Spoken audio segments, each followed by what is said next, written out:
Did you know that 81% of customers will try to handle problems themselves by searching out solutions? If you're using traditional service flows, you're missing out on digital customer journeys that happen long before they get to one of your agents. Digital Superience with Nice CX1 solves that issue by proactively meeting customers on a web search level outside your website. Give customers resolutions faster, smarter, and more instinctively. That's Digital Superience. That's Nice CX1. Learn more at nice.com.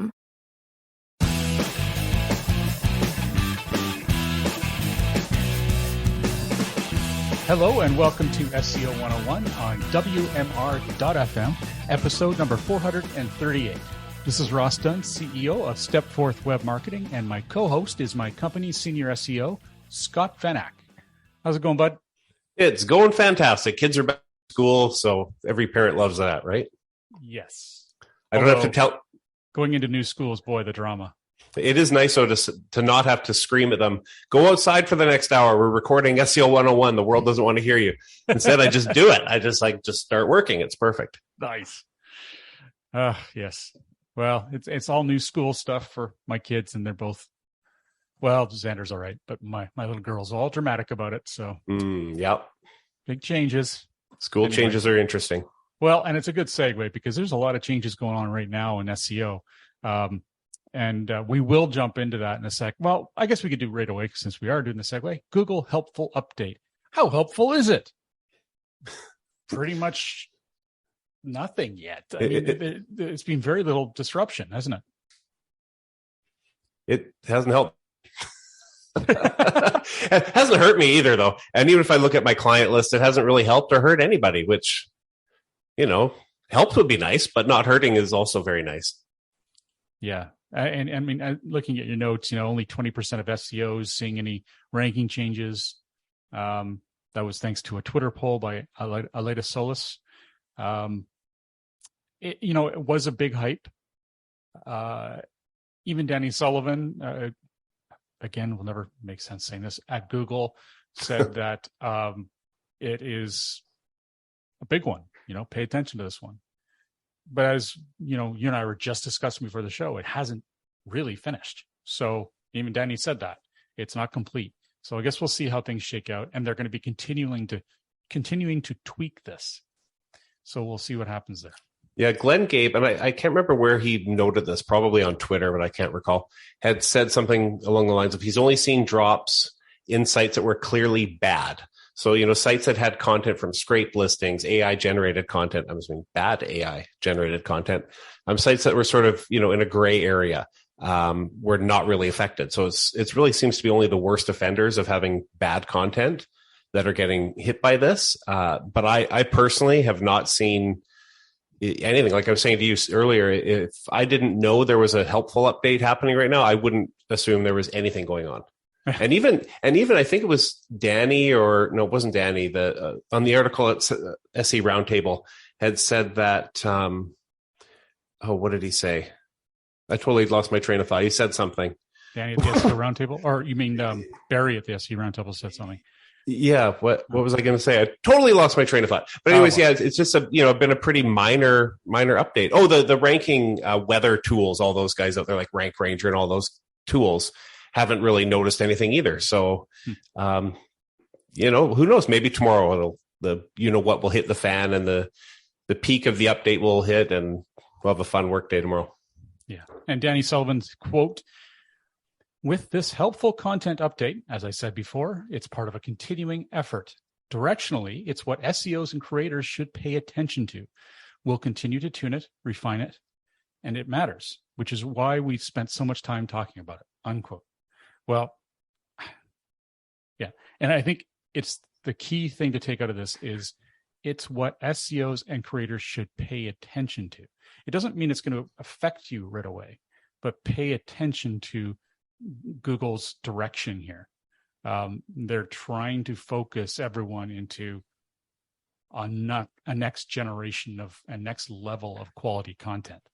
And, you just know all the AI generators out there are the guys who run these things are just chomping at the bit to get the perfect AI generated content or something that can get past these algorithmic updates. And I mean, that's what it's come down to. It used to be SEOs trying to do that, but now it's going to be these AI systems. I think what's going to happen with this update is it's going to be just like the page experience update. It's not going to do much at the start, but over the next few years, it's going to ramp up and how important it is and the impact it has. So getting the signals now and knowing what they're looking at, even if it's not affecting much, but know it's coming and it will grow. I think that's the direction this is headed. Yeah. Well, and you mentioned the product review update here too. And we actually have a new client that's come out of the woodwork. I haven't talked to him in a while, but we're glad to hear from him again, who's been hit badly by that. And it's quite common from what I've seen. I'm doing a little more research on it to see just how common, but those who have review-based websites are occasionally getting devastated. And in this case, our client did too. Now he's only been a sort of a consult type client with us. We've never done any actual long-term work with him, but when we've looked at his content, it hasn't been bad. So it's going to be really interesting when you dig into that audit and see what it is about the content that's really dissatisfied Google. I worry that their criteria is going to be too strong. They're going to be looking at too many things and not enough of the most important things. And I don't know, you can't compete against some websites who have gigantic editorial teams and videography and all these things to create reviews. But separate reviews are important. It's important that there's more than one out there. So I don't know. I'm skeptical that they're going to pull that off well.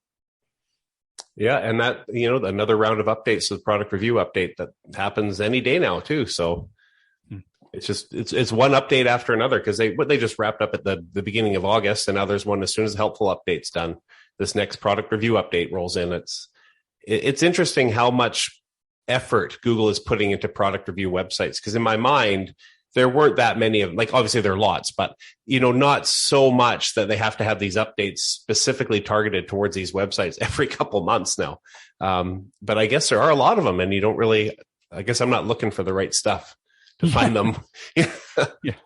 Yeah, exactly. We're I don't know what the heck they're selling, but there's everything under the sun. Yeah. A lot of them are hamstring stretchers, I've noticed lately. Hamstring I've got a bad hamstring, and you get these. I bought one of the ones actually they have online. I bought it, but you attach it to your foot, and you pull back, and you stretch your hamstring. Well, there's different types, and now there's different quality, and sure, review sites are popping up everywhere about that now too. And that's just one example of the stuff I'm sure that are being built for that. Now, did you start a website for it to review it? Oh, okay. I have no interest in getting that detailed in it, especially since I still haven't healed my hamstring. Now, we skipped across some non-SEO news that you put down there, so why don't you run with that? Oh, yeah, we can jump back to that. Another security update over at WordPress. So 6.02 has been launched. Probably a good idea to get your WordPress install updated right away, because there are a couple security-related issues. First, there were 12 bug fixes to the WordPress core, whatever those were. You can read up on them if you like. But there was a high-severity SQL injection vulnerability, which sounds bad. And 2 stored cross-site scripting vulnerabilities, which I'm going to be honest, I have absolutely no idea what that means. But, you definitely want to get this update taken care of right away if you can. So, and of course, as always, back up before you update, because you never know what's going to break everything on you. Yeah. And don't take for granted that your hosting company has backups that you can access when you need them, or within a timely manner, even if they do have them. So, well, I've been in situations, or I've seen it with clients, where they get hacked and, bad things happen, and the host only has 3 days of backups after 3. So if you don't catch that hack right away, your backup is the hacked version of your site. And then it's not a cheap fix. Many times people come to us because they've discovered that their hack is showing in search. Yeah. Saying a hacked site. Oh my God, or they got a Google Search Console warning. Well, that can take weeks for that to appear. And goodbye, any backup you had. They're all completely toxic now. That's why when we're doing our hosting for our clients, we use 3 months of backups. Perfect. Paranoid. Yes. I love it. And if you don't catch up within 3 months, you need to be changing your business model. Yeah. Well, and also you should be looking at that stuff. Using a good hosting company will also build in a certain amount of malware and virus scanning. And we double that up with our own plugin as well that also does that. So yeah, because, if we're going to be paid to fix it, we'd rather be something easy for us to repair. Gets the client back up and running. It doesn't hurt the rankings as much. It's a good thing all around. Well, let's take a quick break. And we come back, we're going to jump into some questions we've had and a bit more on meta descriptions of all things.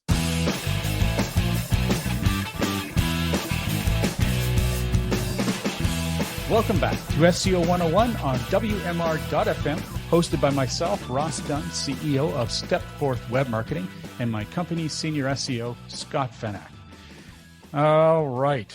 I don't hear advice on meta descriptions very often from Google these days, but they've come out with something. What's this? Yeah, and I don't talk about it much either. But I almost skipped over it because it's going to be pretty 101, which I guess is the key of the show. But we actually have a question later from somebody who's just getting into SEO, and I'm seeing a few. I don't really like the term noob, but I'm going to use it anyways. A few SEO noobs on our Facebook group that are joining that have vocally said they are learning from the ground up. So stuff like this is going to be helpful for them, right? This is going to be good stuff for them. So Google has actually updated their docs on snippets and how to appear for snippets and all that kind of stuff on meta descriptions specifically. And they've listed 4 examples of bad meta descriptions and 4 examples of good meta descriptions. So you can, search in Google and find the link. We'll also have the link in our show notes if you want to read these guidelines. And I'll just give you, just a really quick summary on what to do and what not to do. So the bad, some examples of bad meta descriptions. So the first is just a list of keywords. And, I laugh at this because you shouldn't have to say this, but I see it all the time when I do audits. I just did a new SEO job for, who was it? One of our clients anyways. And they had a list of keywords as a meta description. And I haven't seen that for a while. And so people are still doing it. People don't know what the tag is for, and they do that. So don't do that. Don't just list off a bunch of keywords. Also, don't use the same description across. I don't need to give you the example they give you, but have unique meta descriptions on all pages. Again, it's a no-brainer for SEOs, but if you don't know, you don't know, right? They also say don't summarize the page. The example they give is eggs are a source of joy in everyone's life. Are they? When I was a small child, I remember picking eggs from the hen house and bringing them to the kitchen. Those were the days. So that's not a good example. And also things that are too short, like mechanical pencil. I want to be the guy that writes these examples. It would be fun, especially the bad ones. So good examples are things that, explain what you sell and details. Using snippets from a specific news article is okay, which is interesting because I tend not to do that. But, sometimes using a snippet from the article makes sense. Summarizing the whole page. Wait, didn't they just say not to summarize the whole page? Okay, so summarizing the whole page is both on the do and don't list. I think I need to read this a bit more closely. So in this example, they say, learn how to cook eggs with this complete guide in 1 hour, or they really have a thing for eggs. So yeah, summarizing the gist of the article is okay. And having detailed specifics. Self-sharpening mechanical pencils that autocorrects your penmanship, includes 2B auto-replenishing lead, and so on and so forth. But self-sharpening mechanical autocorrects your penmanship. An autocorrect, that's going to be a pain if you think an autocorrect pen. Siri on my iPhone autocorrects me badly enough as it is, but at least you can backspace that if a pen was doing that. Anyways. So a bit of advice there, take a look at Google's guidelines if you're getting into writing meta descriptions. It's kind of no-brainer stuff if you've been doing this for a while, but if you haven't, I could see people making these mistakes easy. Yeah, there's some, and one of the things that everyone has to keep in mind too is that these do not have any impact on whether or not your site will rank. Google's not considering this in terms of SEO. What they're looking at is they want to ensure that you're not putting garbage in there. Yes, obviously it's spam, which essentially a description that's just full of keywords is spam, in my opinion. But it's ensuring that it incites the click. You want someone to want to click on your listing versus someone else's. That other person may be ahead of you, but if they've got all those keywords in their description instead of a really compelling statement like get everything you need to sew your next garment, open Monday, Friday, 8 to 5 p.m., located in the fashion district. That was the example compared to the person who does just a list of keywords, sewing supplies, yarn, colored pencils, sewing machines, threads, bobbins, needles. You can get which one you're going to click on. So that's really the point here. Make sure it's something that it gets people wanting to click on you versus someone else. And you don't have to put a ton of time into this. This is not, advertising level 8 or anything like that. You don't have to go crazy. Maybe in the most competitive fields, you may want to spend a few more minutes on each one. Yep. Other than that, it's good. All right, back to my notes here. Okay, so Mueller files. I didn't see this. I saw how you wrote it down here, so I'm just going to let you take this one on too. Yeah, I wasn't sure. I think there might be an SEO tie into this in the future, so I thought I'd list it. This just happened a few hours ago. Brenda Malone on Twitter posted, please try to use more inclusive language instead of those inherently racist racist terms that are all too common. So she's referring to things like, the master as in master bedroom instead of using primary, which people are using now, black hat, white hat, that sort of thing. And John replied as well, if you write anything for SEO internally or publicly, please watch for our inclusive language, please watch out, he should say, for inclusive language. It doesn't take much work and you might not get it right all the time, but taking steps to get better matters too. And this made me think that, I wonder, there's a lot of language you can't really use on your website that can actually hurt your rankings among many other problems like, your user experience. But if terms like white hat and black hat and white label are going to have negative SEO impacts at some point, because I know if you use hateful, racist language, that can. And there was a time, you take any bad word, there was a time when it was okay. For example, people use the term neurodiverse now, and you don't say someone has autism, you say they're neurodiverse. And before that, there was the R word, and, that was acceptable at one point in time. And clearly, if you have that word all over your website today, you might get in trouble for it. Yes. So it was kind of interesting in the fact that John replied to her and brought it forward. And then there was a big conversation about it. On Twitter, some people are like, absolutely. And some people are like, when does it end? And I guess that's also true to a degree, with cancel culture and all that. But, just something to be conscious of. And maybe this type of terminology will have a negative impact if you use it on your website someday. I wouldn't go out and change everything now for that purpose. I mean, change it, of course, for because you're a better person. But don't worry about it from an SEO perspective, at least. Yeah. Yeah, and if you're in a sensitive business environment, which pretty much everyone is now, you got to pay attention to this stuff. All right, so let's jump into some of the questions we have. This one is from Cassie Marsh.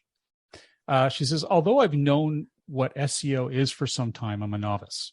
Would anyone have any advice for me about where I should start my learning journey? Good question.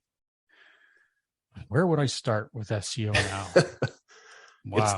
It's different than it was. Like I remember when I started, it was all about the forums, going into the forums and reading the Q&As in the forums. And I don't do that a lot now.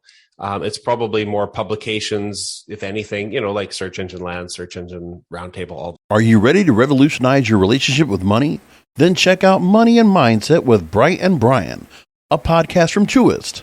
Psychologist Bright Dixon and financial wellness expert Brian Ford explore the connections between our money, our mindset, and our well-being. When you listen to Money and Mindset with Bright and Brian, you'll hear inspiration and practical advice to help you grow your financial confidence and boost your mental well-being as you go after your goals. You'll discover that when you live, spend, and save according to what matters most to you, you can build a happier life. Listen to Money and Mindset with Bright and Brian on Apple Podcasts, Spotify, Google Podcasts, Stitcher, or the Money and Mindset website. Did you know that 81% of customers will try to handle problems themselves by searching out solutions? If you're using traditional service flows, you're missing out on digital customer journeys that happen long before they get to one of your agents. Digital Superience with Nice CX1 solves that issue by proactively meeting customers on a web search level outside your website. Give customers resolutions faster, smarter, and more instinctively. That's Digital Superience. That's Nice CX1. Learn more at nice.com. Those, but really it's a lot of trial and error, but you can't really necessarily start with trial and error because you don't know what to try at the beginning. So I would say definitely listen to SEO 101. We'll start with that. Yeah, we've covered a lot of the basics. One of the things I've always wanted to do and just never get around to is sort of curate a list of step 1, step 2, step 3 episodes from the past. I'm sure we've done them and just put them in order for someone to listen to, but it hasn't been done. So that's not going to help you right now, Cassie. It also depends how you like to learn. If you are a reader, then I can't recommend enough reading The Art of SEO. It's an excellent book. It starts off in the basics, works us all the way up into some of the more advanced stuff. So I think that is a very compelling way to start. There's also just really good sites. Like I know that I don't know if this is still the case, but I know that Moz had a lot of content that was great for introducing people into SEO. Some of the older Whiteboard Friday stuff might be still pretty helpful too for a noob. Yeah, and SEM Rush, they don't call it that anymore. SEMrush, that's so semrush.com. They also have a lot of training now. Logically, because this is just the way it would work, it's built on learning their systems. But it is a good system. It has some great tools. It's really quite affordable if you're going to be applying it to a website, what you're learning.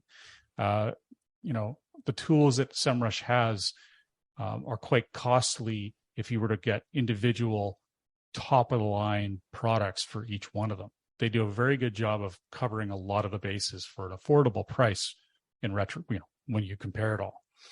But yeah, they've got, I think it's free training. I'm not certain, but I believe a good chunk of it's free. And if you want to, you can go through a full course, and that might be a modest amount of money, but you're going to learn a lot that way, and it'll be more action oriented.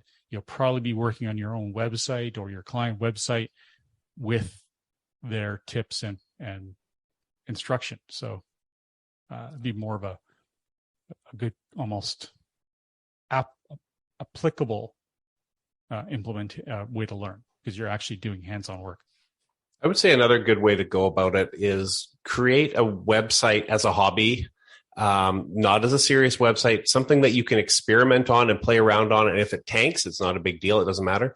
And build it around a personal hobby or interest or something. So it wouldn't be geared as a website that would make you a ton of money, although who knows, if you get really good, maybe you'll get there. But more of a playground, a sandbox of sorts to just try things and not have to worry about any repercussions from, your client freaking out because their rankings have dropped, or if it's your own business, I'm not sure in this case, but just a place to play. And I think that's always a great place to sort of cut your teeth, so to speak. Yeah, well, in this case, they actually do have a website, because question 2 is this. Last week, we were on page 1 for our search term for Google with 7 keywords ranking for the URL. Today, we've been dropped to 4, and we're nowhere to be seen on search for the pages we want to rank. In fact, the first page that comes up that's ours is our homepage on the 4th page of Google. Looks like we got hit hard by the new update. We're a small business, and I have no idea what to do. This keyword is our main income. Unquote. Yeah. Not a pleasant place to be. And I don't know how recent that hit was. If we're talking a couple weeks, I would sit tight and just see how things shake out before you get too active. Unless you know of issues that have to be fixed, then dig in. But don't be too reactionary. We say it time and time again, but I know a lot of people don't listen. And I get it. Like you said, this is your main income. It's pretty darn nerve-wracking, and you can have some sleepless nights while this is happening. The other thing too is to look at other websites that haven't been hit hard and see what might be different. What is it that they've done that seems to be better? A lot of the updates that are happening right now are content related, as we've discussed. It's about creating helpful content and content that is not regurgitated, that is not thin. So that's what they used to call it, thin content. This stuff's just Google just ramping this up every couple of years with new jargon and new update names and whatever it may be. This is not new. They've been talking about it forever. It's just more intense now. So see what it is about their content that's kept them afloat. Not all of them will be good examples. Some will be kind of blow your mind. Like, why are they even around? Yeah, absolutely. So bad. But you will almost certainly find one that makes you go, that's pretty well done. We don't really have that. Take some good tips and don't reinvent the wheel. And I would add to this another perspective, because I've seen it happen to one of our client sites. Make sure that somehow inadvertently you haven't blocked your site to Google or made some critical error where content is now, either robots.txt or robots meta is blocking your content, or make sure you haven't been hacked. Run a spider through your website. If you've been hacked, you might not see it on the front end and you may only see it on the back end, and that would hurt your rankings. We had a client a few years ago and their main ranking terms all dropped suddenly. Like, oh God, what's happening? Like it went from awesome for years to terrible. And what had happened is their developer had accidentally put a robots no index, no follow on the category pages that were ranking. And so it was critically bad. And once that was fixed, their rankings came back up, I think almost, within hours. It was very quick. So make sure there's nothing like that. It's probably not the case, but you never know. If you've got a lot of people that have their fingers on the website, it's possible somebody accidentally clicked a button that they shouldn't have or what have you. So use a tool like Screaming Frog or go into SEMrush or Ahrefs or whatever. Find a tool that spiders your website and run it through and make sure there isn't anything that's really critical that pops up there. I'm trying to think of what we're spoiled now because we use all these paid tools. What's a free one? Well, Screaming Frog is free for the first 500 pages. Right. So I think it's 500. But you can at least run it. You can run it. And then take a look at I believe it's response codes. It's one of the tabs. If you download Screaming Frog, you'll see that. And it'll pop up 500 errors and 400 errors and redirects and that kind of stuff. And it'll tell you which pages are indexable and which ones aren't. And you can look at the list of pages it spiders. And if you see that they're all unindexable, that's bad. So at least it'll give you a bit of a help, and it's free. If your site is thousands of pages, it'll get you started anyways. And if it's a major issue that you're having with, you'll probably find it within that trial allowance. Great. I hope that helps you, Cassie. Great questions. Thank you. We just love getting them.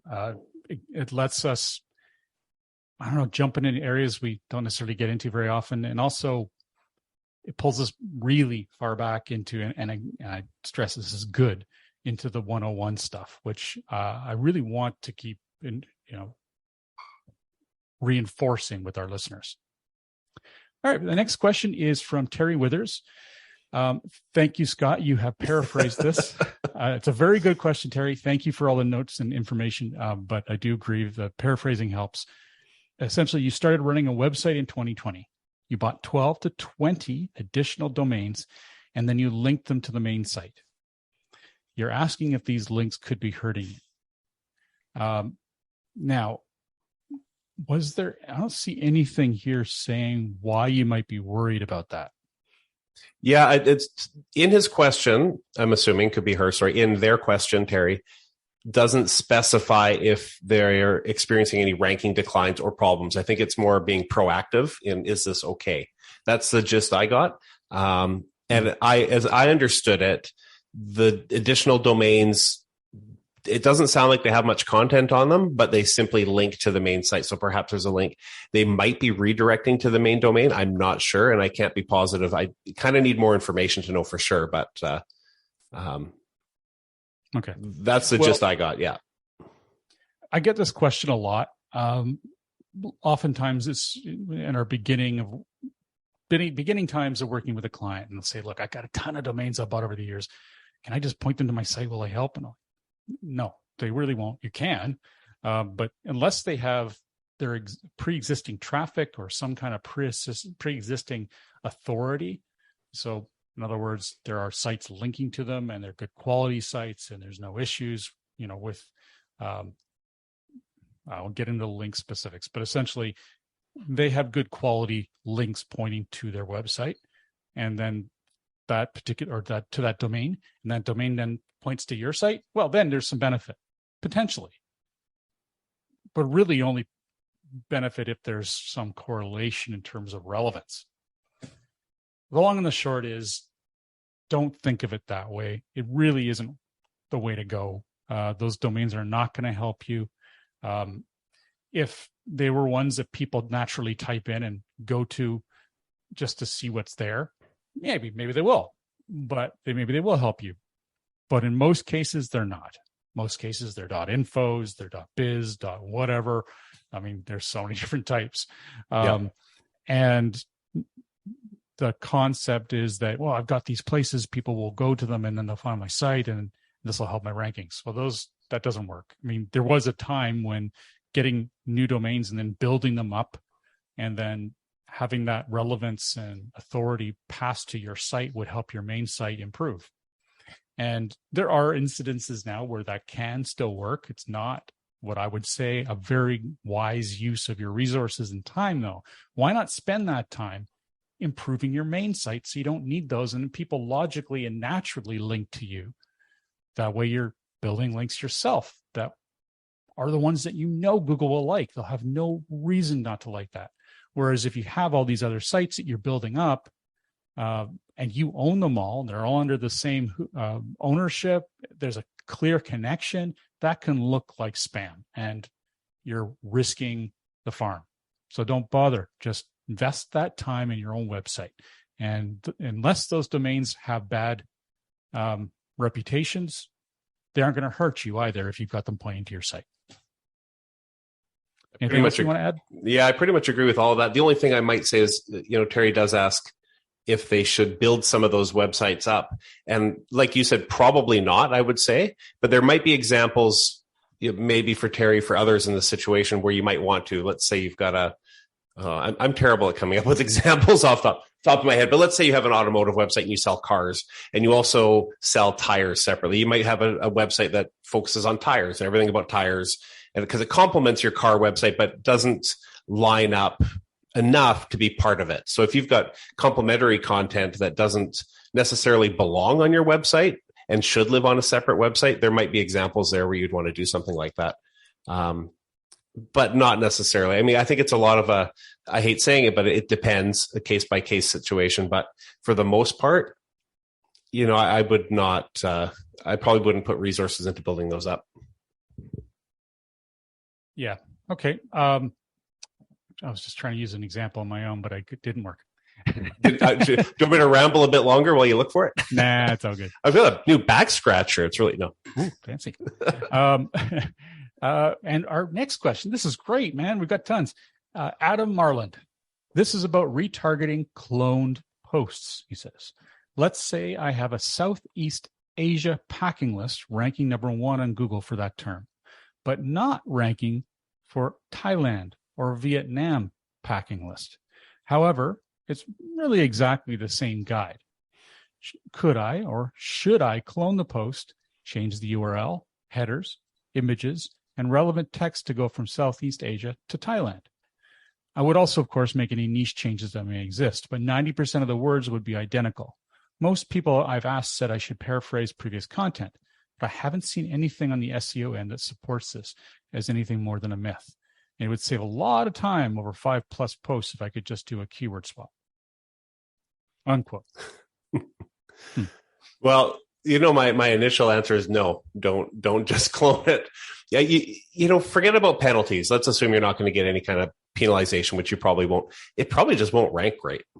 I feel like, if you put the effort in and write unique posts for each of these focus areas, you're going to get something out of it. If you just do a find and replace and a few little tweaks here and there, I think you're probably wasting your time. I don't think there's going to be any value in that.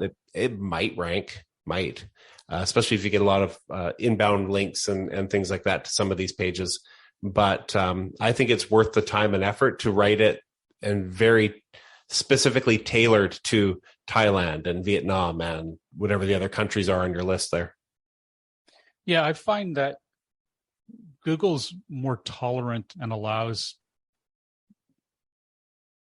pardon the word, but shifty techniques like this to work when the website has a lot of authority. Yeah. So, if your site is doing exceptionally well, and this is just a little pivot you want to get, or you want to pivot some of this content to get different traffic, maybe try one, see what happens. It likely can't hurt. I mean, you're just doing a test and it'll be a separate page anyway. But then do another one where you're rewriting it. And then do another one. And I suggest trying this with one of the AI generators. And all I would do with this, I'm not a huge AI proponent, but I am pretty impressed with them, is you put in the points that you want to cover in the tool, and then it will actually take that and generate content that is nearly perfect. Yes, you'll tweak a few things, but it saves you time. And give that a shot. So you'll have 3 different pages targeting those different areas and see how they perform. Have fun with a little bit of a test here. That's what I would do. Yeah, I agree with that. Yeah. And if that works out, you see all 3 going well, oh darn. If only one does super well, start to wonder why and look at it. The other thing too is you're going to want to make sure that your internal linking strategy is strong. So if that particular page about Southeast Asia packing has a fairly authoritative link network within your own website, people, you're referring to it a fair bit, other pages refer to it. Well, if you want those other ones to do well, you're going to have to think about how you want to link them. I wouldn't link all of them just like that to the same. I wouldn't provide the same amount of links you are to the one that's ranking number 1. You might dilute the authority that's receiving, and you might lose that ranking, or it might dip. But at the very least, ensure that there are pages that have traffic that Google seems to appreciate, that link, and on those pages link to those new pages you've created. So that's my tip anyway. Anything you'd like to add, Scott? No. All right. I wasn't thinking about the testing 3 different variations, but I get and see where it goes. All right. And then tell us how it went. Definitely, please. Totally. That would be fun. In fact, it'd be neat to cover that in the show. Well, on behalf of myself, Ross Dunn, CEO of Stepforth Web Marketing, and my company's senior SEO, Scott Van Ack, thank you for joining us today. Remember, we have a show notes newsletter you can sign up for at SEO101radio.com, where you don't have to miss a single link, and you can refresh your memory of a past show at any time. And I'll give you a little heads up too. There is going to be a fairly significant discount coming up for anyone on any of our newsletters due to our 25th anniversary. So make sure you're on there on that list, and you will benefit. Hope we get to speak with you soon. Have a great week, and remember to tune to future episodes, which air twice a month on WMR.FM. Great. Thank you, everybody.